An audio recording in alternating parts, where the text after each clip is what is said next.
2009년 10월에 있었던 서울 중랑구에 있었던 사건인데 10대 청소년 가족 첨부 방화 살인 사건이에요. 자, 2009년 10월에 새벽 5시쯤에 중랑구의 다세대 주택 반지하 방에서 불이 나고요. 현장에 가보니 엄마와 딸이 많이 이제 다쳐 있고 병원으로 옮겼는데 3, 4일 만에 모두 사망을 해요. 그런데 내 가족이 일가족이었는데 아버지는 사건 당일에 잠시 집을 비워서 그나마 화를 면할 수 있었고 또 아들이 있었죠. 근데 나중에 경찰 조사에서 확인해 보니 유류에 의한 화재로 밝혀졌어요. 방화 가능성에 무게를 두고 수사를 합니다. 그리고 이후 방화범을 잡게 되면서부터 충격적 사실이 밝혀지게 돼요. 불을 낸 사람은 15살의 B군이라는 동네 아이였고요. 이 방화를 부탁한 사람은 놀랍게도 이 피해자 가족의 17살 아들이었어요. 왜 청부를 했을까요? 보험금 때문에. 바로 보험금 때문에. 아니 17살이 보험금이 뭐가 필요해서? 네, 너무나 사실 어리석은 생각이고 이루어질 수 없는 생각이었는데 이 집안이 사실 넉넉지 않은 집안이었어요. 반지하 방에 보증금 300에 월세 30만 원. 아버지는 전국을 다니면서 건강식품을 팔았었고 어머니는 전단지 붙이는 그런 부업 아르바이트를 할 정도였고 그 집의 딸은 사실 대학생이었지만 등록금이 없어서 휴학을 하고 미용사로 취직을 해서 돈을 벌고 있었던 상황이었거든요. 어느 날 이 A군이 부모님이 좀 다투는 소리를 들어요. 근데 부모님이 뭐라고 얘기했냐면 살림살이가 너무 빠듯해서 보험금 낼 돈도 없다라는 얘기를 들어요.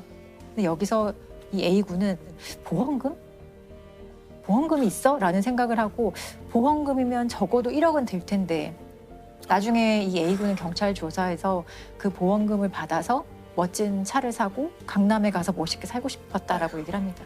사실 1억 원으로 이 A군이 바라는 삶도 전혀 살 수가 없다는 거는 누구나 알 거예요.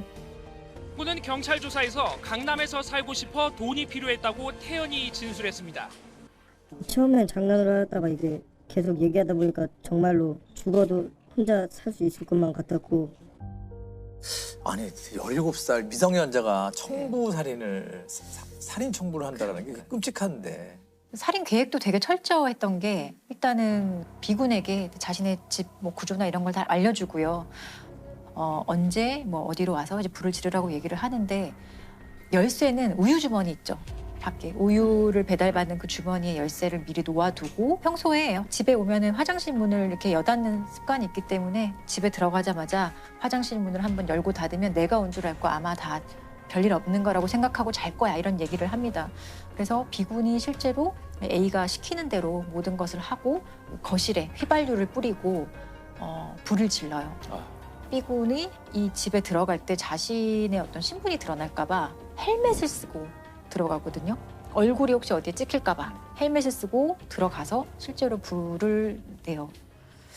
그런데 이제 B군이 이제 급하게 이제 나오다가 옷에 좀 불이 붙었던 것 같아요. 그래서 운동복 바지랑 점퍼를 다 벗고 거의 속옷 차림으로 다시 도망을 갔다고 하더라고요. 범인이 어떻게 밝혀집니까? 당연히 경찰은 가족 중에 현장에 없었던 사람은 이 A군과 아버지잖아요. 그래서 A군이 아무래도 의심스러워서 한 3차례 정도 조사를 하는데 A군에게 너무 확실한 알리바이가 있었어요. 그 사건 발생 당시에 자신은 강원도에 그 여자친구와 놀러 갔었다. 그리고 그때 그 시간에 찍힌 사진도 보여주고 내가 이거 미니홈피에 업로드도 했다고 하면서 너무 명확한 증명을 하죠. 그리고 심지어 이 A군은 아무래도 우리 아빠가 의심스럽다라고 얘기를 하면서 경찰에 수사 혼선을 막 주기도 해요. 근데 이런 이 A군의 거짓말은 그렇게 오래가지 못했고요. 현장 CCTV를 분석한 결과 이제 B군이 방화범으로 이제 확인을 했고요. 그리고 B군은 범행일체를 자백합니다. 예. 그리고 A군에 대한 경찰 조사가 시작이 됐습니다. 근데 조사 과정에서 특히나 좀 황당했던 건 이 A군의 태도예요. 자기가 이렇게 가족을 살해했음에도 불구하고 너무나 이 뻔뻔한 태도를 보이고 막 통닭 한 마리를 다 치킨 통닭을 다 먹고 나중에 탕수육도 더 시켜달라고 부탁을 하고 자기 조서를 막 읽어보더니 막 웃으면서 와 이거 판사님이 보시면 진짜 나쁜 사람이라고 생각하겠네요 라고 하면서 막 웃기도 하고 경찰 입장에서도 되게 너무 황당하고 참 어이가 없는 거죠. 사실 이 A군과 B군에 대한 판결 일체의 정보는 아마 나오지 않아요. 미성년자에 대한 것이라서 아마 추가적으로 외부에 공개된 것이 없는 것 같은데 우연히도 이 B군의 스토리가 TV 다큐멘터리 같은데 방영이 된 적이 있어요. 13년형을 선고받고 지금 소년교도소에 복역 중이다라고 얘기를 하는데 공범이 원래 같이 동네 선업이었는데 그 형이 저희 집에서도 막 자주 작업을 했었는데 네가 안 하면 형이 이제 할머니 뭐 죽여버리면 끝이야 뭐 하면서 하니까 그래서 밝혀졌네요. 예, 13년형을 선고받았는데 A군은 얼마만큼의 형을 선고받았는지는 전혀 확인이 안 되거든요. 근데 추측을 하건대 일단 이 사건은 A군의 어떤 방화 살인 교사로 시작된 범죄이기 때문에 정범이라고 할 수 있는 이 B군과 동일한 형을 받았거나 아니면 13년형보다는 최소 높은 형을 선고받지 않았을까라고 추정할 수만 있습니다.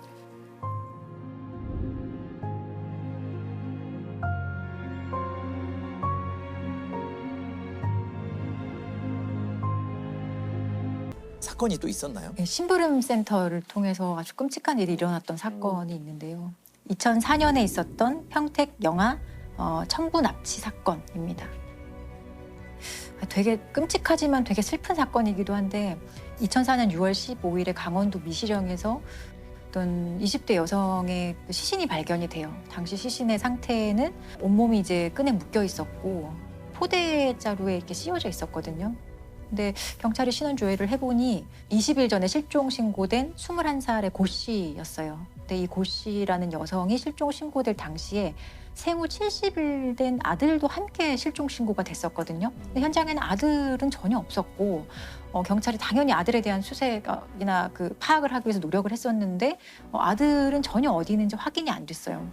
남편에 대한 그 용의점도 전혀 없어서 이 사건이 완전히 미궁에 빠지고 갑자기 이제 미제 사건이 되어버렸는데 네. 아주 우연한 기회에 경찰이 아주 중요한 단서를 이제 찾게 돼요. 사건 발생일로부터 한 7개월 뒤인 2005년 1월 22일 경찰이 강남에서 순찰 중이었거든요. 근데 순찰 중에 그 뺑소니 사고로 그 수배 중인 차량을 우연히 발견을 해요. 네. 이 사건이 일어난 지 8개월 만인 지난 22일 경찰은 검문하던 중 교통사고 뺑소니 운전자를 검거했습니다. 중대한 범죄는 아니었어요. 오토바이랑 사고를 내고 조치를 취하지 않고 도망간 그런 상대적으로는 경미한 사건이었거든요. 그런데 경찰이 이제 뭐 다가가서 좀 얘기를 하자 갑자기 이제 도망을 가기 시작하는 거예요. 근데 그럴 이유가 전혀 없는데 이제 경찰 입장에서도 이거는 다른 의심할 만한 이유가 있다. 단순 뺑소니가 아니다라는 그 확신을 가지고 네. 계속 끝까지 추적을 합니다. 그래서 결국 검거를 했어요. 근데 그 차 안에는 A와 B라는 남성 2명이 있었고요. 네. 당시 차 안에는 좀 흙이 상당히 많이 묻어 있었고 삽과 장갑이 있었고 조수석에 있는 글러브에는 휴대전화 중에 배터리가 하나가 없고 조금 망가진 것 같은 휴대전화가 하나 있었어요. 그래서 경찰은 휴대전화를 좀 이렇게 고치고 복구를 하거든요. 휴대전화 안에 내장되어 있는 번호로 경찰이 다 전화를 걸어봐요. 근데 대부분 뭐 없는 번호거나 전화를 받지 않았는데 한 사람이 전화를 다시 해와요. 그래서 얘기를 해보니 그 사람이 너무 놀랐다. 자기 지금 이 번호가 7개월 전에 살해당한 내 친구의 번호다. 이런 얘기를 합니다. 이 휴대전화가 그 미시령에서 발견된 그 고 씨가 사용하던 휴대전화였던 거예요. 그러면은 이 두 사람이 결국 범인이었나요?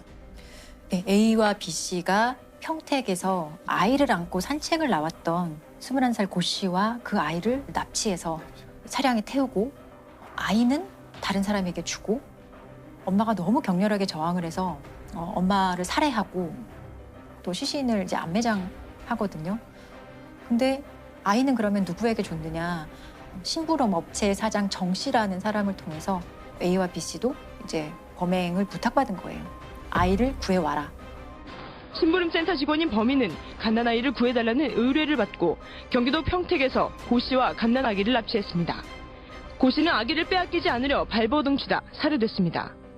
갑자기 막 그래버리니까 제 막 그냥 당황해갖고 가만히 있으라고 막 그러다가 그냥 안 되겠다 그래가지고 유명할 수가 얼마든지 있을 것 같은데 굳이 그걸. 그러니까요. 그래서 원래 이 아이를 구해오라고 부탁한 의뢰인은 그게 궁금합니다. 예, 30대 여성 김 씨였어요. 김 씨는 이 심부름센터 사장 정 씨에게 성별 상관없다. 아들이든 딸이든 상관없으니 신생아만 구해달라라는 부탁을 해요. 네. 그 부탁의 대가로 4천만 원을 착수금으로 주고요. 성공했을 경우 3천만 원을 더 주겠다. 그렇게 약속을 합니다. 이유가 너무 궁금한데요. 네. 근데 이 의뢰인 30대 여성 김 씨는 이제 결혼을 앞두고 있는 여성이었는데요. 너무 황당하게도 결혼을 앞둔 예비 신부기도 했지만 이미 남편과 두 아이가 있는 엄마이기도 했어요. 한 가정의 또 유부녀이기도 했어요. 그런 상황에서 김 씨가 남편과 불화가 생기기 시작을 해서 나이트클럽 같은 데를 막 다니면서 어떤 한 5살 어린 남성을 만났다고 해요. 근데 그 남성이 잘생겼고 좀 부유했고 해서 김 씨 입장에서는 절대 놓치고 싶지 않은 사람이었던 거예요. 그리고 이 사람과 교제를 하지만 이 남성은 선뜻 이 김 씨와 결혼하겠다는 얘기는 하지 않아요. 그래서 생각한 게 임신했다고 얘기하면 결혼해주겠지라는 생각을 하고 내가 사실 이제 임신했다라는 거짓말을 해요. 그래서 결혼이 성사가 돼요. 근데 김 씨는 이미 가정이 있는 사람이잖아요. 그렇기 때문에 이 결혼식 자체를 하객이나 친지 이런 것들을 많이 부르지 않고 조촐한 결혼식을 했어야 되는데 그 명분으로 우리 친정 부모나 가족들이 많이 외국에 살고 있다. 그래서 그렇게 결혼식을 올립니다. 그리고 김 씨 쪽 사람으로 왔던 하객들은 전부 다 그 하객 대행 아르바이트를 통해서 온 하객 알바생들이었고요. 그 하객 알바생 중 한 명이 이 심부름센터 사장 정 씨였던 거예요. 이들이 여기서 처음 만나게 돼요. 그런데 문제는 이제 아기죠. 임신을 했다고 했으니 아이가 있어야 되는데 임신을 하지 않았거든요. 근데 이미 김 씨는 되게 결혼을 할 때부터 머릿속으로 되게 큰 그림을 그리고 있었어요. 아이는 친정이 있는 미국에서 원정 출산하겠다고 얘기하고 그리고 어디서 아이를 구하면 되겠지라는 말도 안 되는 생각을 하거든요. 그래서 실제로 결혼식을 올린 후에 이 김 씨는 아이를 낳으러 미국에 가겠다라고 얘기를 하고 새로 결혼한 남성 부모 쪽으로부터 출산 비용 이런 명목으로 4천만 원까지 받아요. 근데 결국에 이 4천만 원은 아이를 납치해달라는 의뢰의 그 착수금으로 이제 사용이 됩니다. 근데 이 신생아를 구하는 게 정말 쉬운 일이 아니잖아요. 네네. 그래서 실제로 이 심부름센터 사장 정 씨가 보육원도 돌아다녀 보고 근데 저 이 부분이 되게 끔찍한데 병원 신생아실도 막 아이를 납치하려고 막 왔다 갔다 했다는 거예요. 아이를 훔치려고? 네. 들어갈 수가 있나요? 왜 그러니까 좀 경비가 삼엄하니까 다 실패를 했던 거예요. 근데 이런 시도를 했다는 것 자체가 저 너무 무서웠거든요. 아무튼 이런저런 시도를 했음에도 불구하고 그 부탁받은 아이는 못 구했던 거예요. 그리고 4천만 원을 돌려줄까라고 생각했더니 이미 정 씨라는 사람도 도박, 사업, 부채가 너무 많아서 돌려줄 수 없는 상황이었어요. 그래서 이 정 씨가 A와 B를 포섭을 해서 납치 지시를 합니다. 아이를 구해오라는 납치 지시를 하고 A와 B에게 그 납치의 대가로 고작 1,500만 원을 줘요. 그러니까 1,500만 원에 이 A와 B는 아이를 납치하고 그 아이의 엄마까지 살해하는 진짜 반인륜적이고 폐륜적인 범죄를 저지르게 된 거죠. 자, 궁금한 거는 그 아기의 생사 여부가 아이는 무사히 잘 크고 있었다고 해요. 김 씨 여성과 새로 결혼한 그 남성 사이의 아이로 둔갑이 되어서 아이는 무사히 친아빠의 품으로 돌아갔다고는 하지만 너무 끔찍하고 되게 너무 슬퍼서. 예. 동건왕과 결혼을 하기 위해 임신을 했다고 속인 김 씨는 아기가 필요했습니다. 그래요? 맞아요? 나는 이렇게 될지 몰랐어요. 못 키우는 아기를 낳아서 키울 수가 없는 그런 아이를 원했던 건데 이런 거를 원했던 건 아니에요. 사실 한 번에 세 가정을 지금 무너뜨린 그럼요. 거잖아요. 예. 그 죽은 엄마도 너무 안 됐고 또 이 김 씨에게 속은 다른 가족들도 그렇죠. 양쪽 다. 김 씨 남편도 황당할 것 같아요. 김 씨 친자식들 있지 않습니까? 남편과 친자식은 갑자기 엄마가 살인 교사범이. 그리고 속아서 결혼한 이 남성은 얼마나 황당하겠어요. 이거는 한 사람을 살해한 거 이상의 처벌이 네. 있어야 될 것 같다는 생각이 들거든요. 근데 결국에 이제 살인을 직접 하고 아이 납치하고 이런 정범들인 A와 B 씨는 무기징역이 선고가 됐거든요. 근데 정작 이 사건의 모든 원흉이라고 할 수 있는 이 김 씨 여성과 심부름센터 사장 정 씨는 5년밖에 선고를 못 받았어요. 왜냐? 살인에 앞에 대해서는 사건과 너무 다른데. 예, 살인에 대해서는 죽이라는 계획은 난 하지 않았으니까 정범들은 사실 교사한 것 이상으로 범행을 실행했기 때문에 원칙적으로는 그 이상의 범죄에 대해서는 책임을 안 져요. 다만 그 이상의 범죄에 대해서도 예견 가능성이 있었거나 조금의 과실이 있었다면은 처벌을 받는데 이건 완전히 네. 다른 사람에 대한 살인이기 때문에 징역 5년만 선고를 받았습니다. 그래서 판사가 선고를 하면서 외양만의 행복을 쫓는 가치관이 전도된 여자와 돈이면 무엇이든지 한다는 인간성이 마비된 남자의 비극적 만남이 아기를 출산한 기쁨으로 가득한 한 평범하고 행복한 가정의 어머니와 아이를 영원히 갈라놓는 폐륜적 납치와 살인을 불러왔다라고 좀 이 부분을 밝힙니다. 강하게 밝힙니다. 피고들이 다 보면 결국 돈이에요. 네. 이 김 씨도 결국은 돈 때문에 그 집에 시집 가고 싶었던 거고, 그리고 이 심부름센터의 이 두 사람도 돈이고, 다 돈이네요. 돈만 주면 어떤 뭐 강력 범죄, 뭐 아주 반사회적인 범죄도 선뜻한다라는 그런 생각이 좀 만연하기 전에 이런 식의 범죄가 잘 일어나지 않게끔 그런 좀 법률적인 정비도 있어야 되겠고 우리의 어떤 의식 구조도 좀 변화할 필요가 있을 것 같습니다.